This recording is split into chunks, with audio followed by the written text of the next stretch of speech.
नमस्कार दोस्तों, आप लोन डिफॉल्टर हैं और आपके चेक बैंक के पास जमा है, तो क्या बैंक आपके खिलाफ लीगल एक्शन ले सकती है? क्या चेक के मार्फत आपके खिलाफ केस कर सकती है?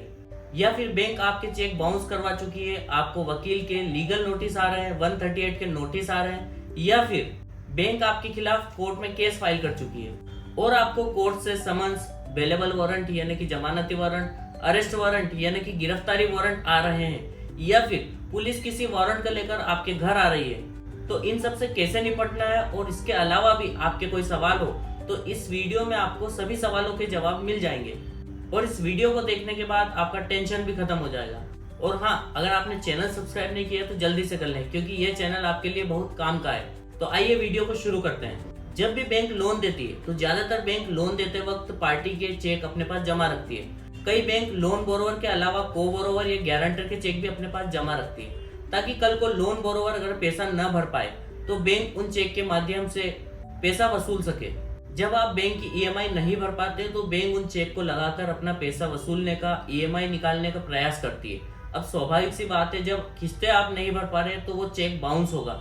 यहाँ पर एक बात ध्यान रखिएगा कि अगर आपने अभी तक बैंक को कोई चेक नहीं दिया है और आपका अकाउंट एनपीए हो चुका है, या फिर आप बैंक की किस्त नहीं भर पा रहे और बैंक आपसे बेला फुसलाकर चेक की मांग कर रही है, तो आपको उन्हें चेक नहीं देना है। अब बात करते हैं कि चेक बाउंस होने के बाद बैंक आपसे पैसा वसूलने के लिए क्या प्रयास करती है। तो सबसे पहले चेक रिटर्न होने के बाद उसके साथ बैंक एक चेक रिटर्न मेमो भी देती है और उस चेक रिटर्न मेमो के 30 दिन की अवधि के अंदर अंदर बैंक आपको नोटिस सर्व करती है। और ये लिमिटेशन पीरियड है, इसलिए 30 दिन की अवधि में बैंक आपको नोटिस सर्व करेगी ही करेगी। उसके बाद बैंक 15 दिन तक आपके रिप्लाई, आपके जवाब का इंतजार करती है। उसके अगले 30 दिन की अवधि में बैंक आपके खिलाफ 138 यानी कि 138 ऑफ नेगोशिएबल इंस्ट्रूमेंट एक्ट का केस आपके खिलाफ, कंप्लेंट आपके खिलाफ कोर्ट में मजिस्ट्रेट के समक्ष फाइल करती है।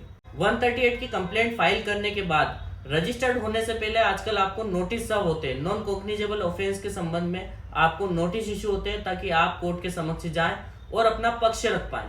अगर आप नहीं जाते हैं तो सबसे पहले बैंक आपको समन्स भेजती है।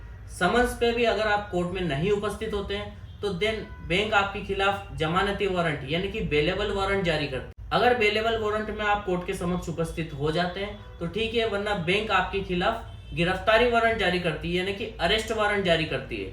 अरेस्ट वारंट जारी होने के बाद पुलिस आपको गिरफ्तार करके कोर्ट के समक्ष प्रस्तुत कर सकती है। तो जो लोग कहते हैं कि पुलिस आपके घर नहीं आ सकती किसी भी परिस्थिति में, तो वो गलत इन्फॉर्मेशन है।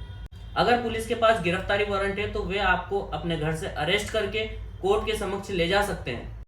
लेकिन आपको डरने की, घबराने की आवश्यकता नहीं है। अगर आपके खिलाफ गिरफ्तारी वारंट जारी हो चुका है या फिर आपको पुलिस अरेस्ट करने भी आ गई है, तो आपको कोर्ट के समक्ष जाकर अपनी जमानत करवानी होगी।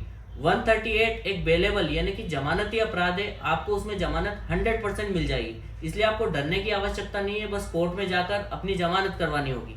जमानत करवाने के लिए आपको कोर्ट के समक्ष सिक्योरिटी यानी कि एफडी या जमीन की पावती के संबंध में दस्तावेज प्रस्तुत करने होंगे। उसी के आधार पर आपकी जमानत होगी। और जमानत होने के पश्चात आपको उस केस पे ध्यान देना है, अपना एक अच्छा वकील करके उस केस को लड़ना है। 138 यानी कि चेक बाउंस का केस काफी लंबा चलता है कोर्ट में। इस कारण से आप उस अवधि में जब केस चलता है आप अपना पैसा इकट्ठा कर सकते हैं, और जब भी अवसर मिले यानी कि लोक अदालत में आप उस केस का सेटलमेंट कर सकते हैं। लोक अदालत में काफी कम अमाउंट में, काफी कम परसेंटेज पे आपका सेटलमेंट हो जाता है। और अगर आपके खिलाफ ऑर्डर आता है, आप केस हार जाते हैं, तो या तो आपको पैसा देना पड़ेगा या फिर कोर्ट आपको जेल भेज सकती है। इसके अलावा भी कोर्ट से या बैंक से आपको कोई नोटिस आता है, उसे ध्यान से पढ़ें, किसी लीगल एडवाइजर की मदद से उसमें राय लें। और इसके अलावा भी आपका कोई सवाल है तो आप कमेंट बॉक्स में पूछ सकते हैं। अगर आपको वीडियो इन्फॉर्मेटिव लगा हो तो वीडियो को शेयर करें, और आपने चैनल सब्सक्राइब नहीं किया तो जल्दी से कर लें। Thank you.